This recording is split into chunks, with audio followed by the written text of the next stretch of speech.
I'd like to show you how to draw smocking effect onto the side of a cake design. So I've started drawing some lines going across. So this is the side view of my cake and there's my board. So the lines are just going down. I'm drawing them, I'll just let you know, 1/2 centimetre apart, just to give you an idea. You can measure, obviously it's better if you measure it out.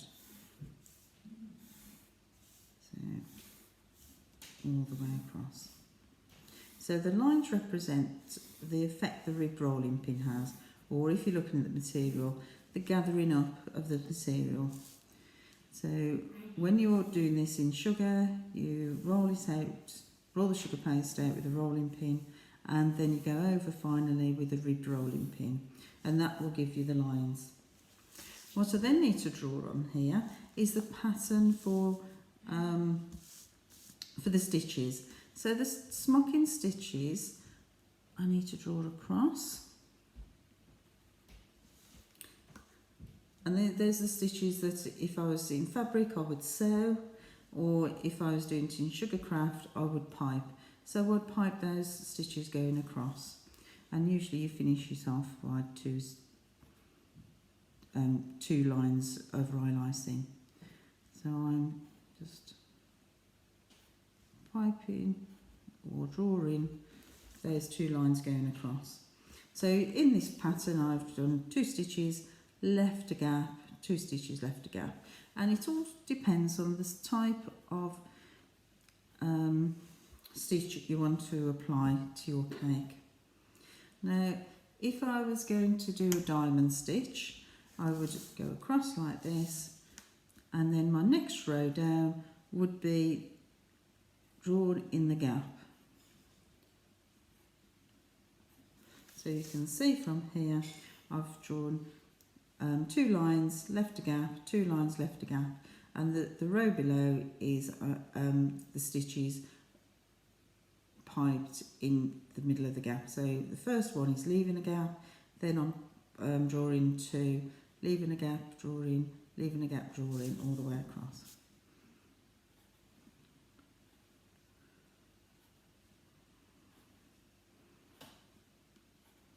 Then the next row down would be the same as the first row.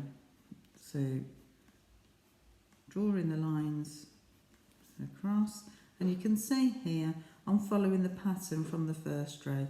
So it's the first gap I'm drawing in, leaving a gap, drawing in the next gap, leaving a gap, and so on. It's a pattern I'm repeating.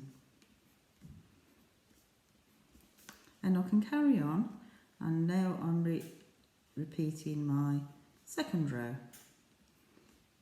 So although it's looking confusing, it isn't when you look at it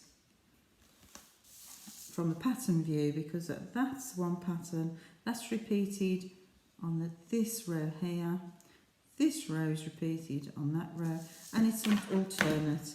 So as you go, it's alternate patterns.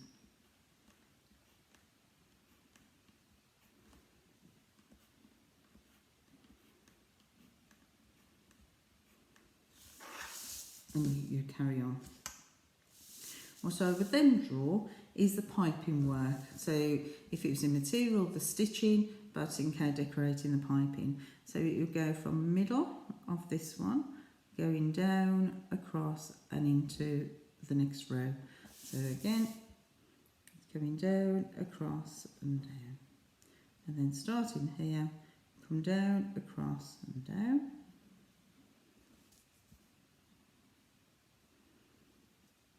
And this is how you pipe it onto the cake. So it comes down, across, and down.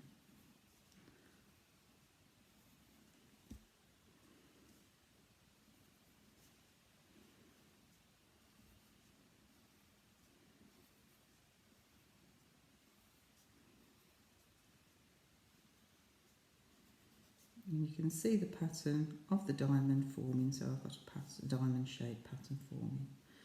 So this stitch is smocking diamond shape.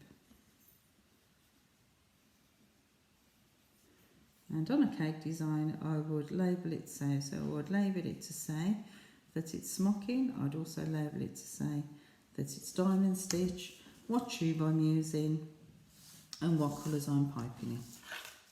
So there we have a diamond stitch. There are other stitches that's a little bit simpler. So this one I'm piping or drawing. Well, the drawing is representing the piping. I'm starting in first one, then I'm coming down for the next one, and then following the next one, and I could make this as long as I wish. So you can see there, I've started on the first line, then the second, and with each line I've come down slightly. And this is a trellis stitch, and then I'm going back up, and I'm doing this in line with the next one.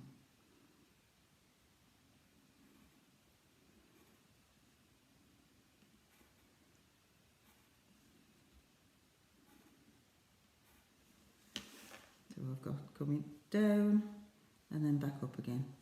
I'm then coming back down. It's quite easy in pencil because all you need to do is rub it out if you make a mistake.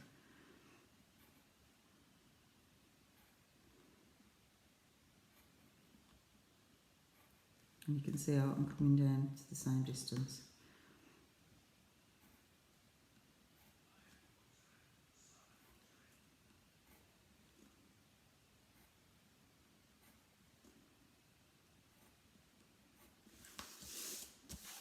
Okay, so you can see the pattern that's forming.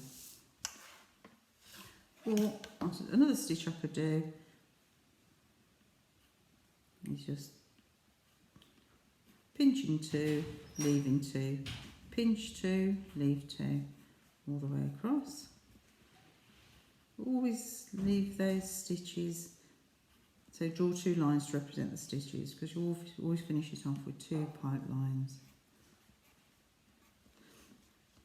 And I can make that a pattern all the way across, and with this one I can just copy the first row,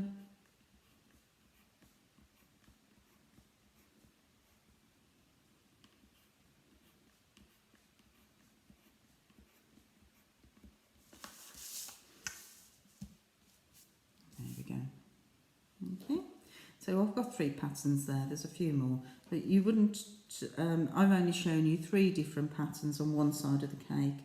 You'd really need to choose which pattern you want to use and draw it all the way across the cake. If you would like to show a cake with a garret frill, so sometimes it's quite common to have a garret frill finishing off the edge of your smocking, all you need to do is draw a wavy line. So the wavy line represents the garret frill. And just a few little tucks, so just a few little V's to represent the tucks, the waviness of the frill, and that just helps to represent it. So it's a very easy thing to draw. Another thing you could do to finish off the top of your smocking is you could use a curve. You could use a scallop cutter for this. It's a straight cutter. It will give you a nice scalloped edge. Let's see. My garret frill could also be at the bottom. I could also use the scallops at the bottom as well, or I can just leave it straight. Okay, thank you.